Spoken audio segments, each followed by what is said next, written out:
I've always been critical about Sirui lenses because they're usually putting out decent budget lenses and always have flaws that I don't personally like.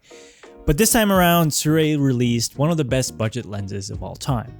Why? Because now you can use it with 4 different mounts: E mount, Z mount, or Z mount if you're Canadian like me, RF mount, and L mount. That's right, you buy one lens set and you can use it for Sony, Nikon, Canon, Blackmagic, Lumix, or any other cameras that take in these 4 mounts. It's an easy switch of 4 screws, and all the tools you need to do a switch is included when you get these lenses. Having the ability to switch mounts on the same lens set saves filmmakers a lot of money when they're dealing with different brands or just simply wanting to switch brands. So no need to sell or trade in gear. This kind of versatility is a huge win.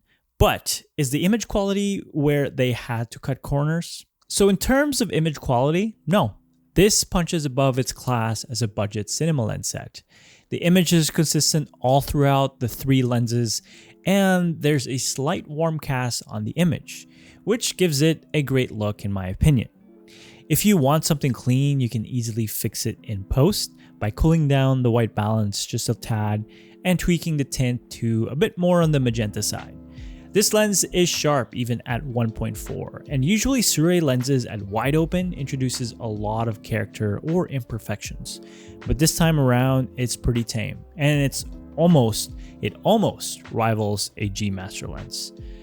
I've taken this to Japan and some professional shoots, and it delivered to what I expected it to. Again, I'm usually critical about Sirui lenses, but this time around they released a great lens set that you can use with 4 mounts at an affordable price. But what happens when you use this cinema lens for photography? I know this is a cinema lens set, but I couldn't help doing photography with it. Again, it's as sharp as it can be, and I could only see some chromatic aberrations on bright highlights at wide open. Again, this also happens on G Master lenses, and this is easily fixable in post. The only flaw I could find is that it does not cover the full 3x2 full frame sensor for photos. You can see a small vignette that you can easily crop at around 1.1 times crop. That's just a guesstimation, but it looks like it's just a tiny vignette. Still, it's a pretty minor trade-off, so how does this lens actually feel in hand? Let's talk about build. It's your typical Sirui build quality, which means full metal construction and lightweight.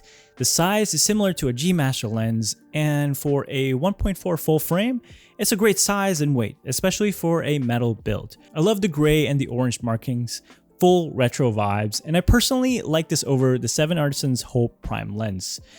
This looks great on the FX3, FX30, FX6 to complete the metal gray silver look. The focus rings are dampened enough, but maybe a little bit too loose for my preference, but I did not have any issues with it. The iris gear is dampened enough to my liking as well, so that's good. In terms of weatherproofing, there's a rubber gasket on the mount side on all different lens mounts, but weather sealing might be lacking in the front. But this was also my fault because I had to put a magnetic filter on with water in it, and it was raining at that time and it was dark, and I left water in there in my bag until the next day. So there was some moisture that came in. I was able to get rid of it by putting it near dry air like the AC in our hotel overnight, and it dried off. And when I got back home, I immediately put it in a dry cabinet just to make sure there will be no water inside and just reduce the chance of fungus growth. Again, this was my recklessness, and if I was careful, this would not have happened. I just wanted to share my experience with it, but let's talk about focal lengths and what I really wish they added into this kit. Currently, it only comes in 24, 35, and 50. I wish they had at least an 85 for a tighter angle, and I'd love Sirui to expand on this Vision Prime 1 set and add a 16mm, maybe even add T2 or T2.8 just to keep the sizing consistent, and then add an 85mm and or 105mm for the telephoto end. A 5-lens kit under $3,000 would be great for the market, one that has great image quality and consistent colors throughout the set. But even with what we have now, is it actually worth the money? So here's my honest take. If you're in the market for a great budget cinema lens, this is it. For the lens set, you're looking at $18.99 and $649 USD for a single lens. The only thing that's lacking is an 85mm in my opinion, but you can easily make do with a 35mm if you just one lens, or a 24 and a 50mm combo for most filmmaking needs.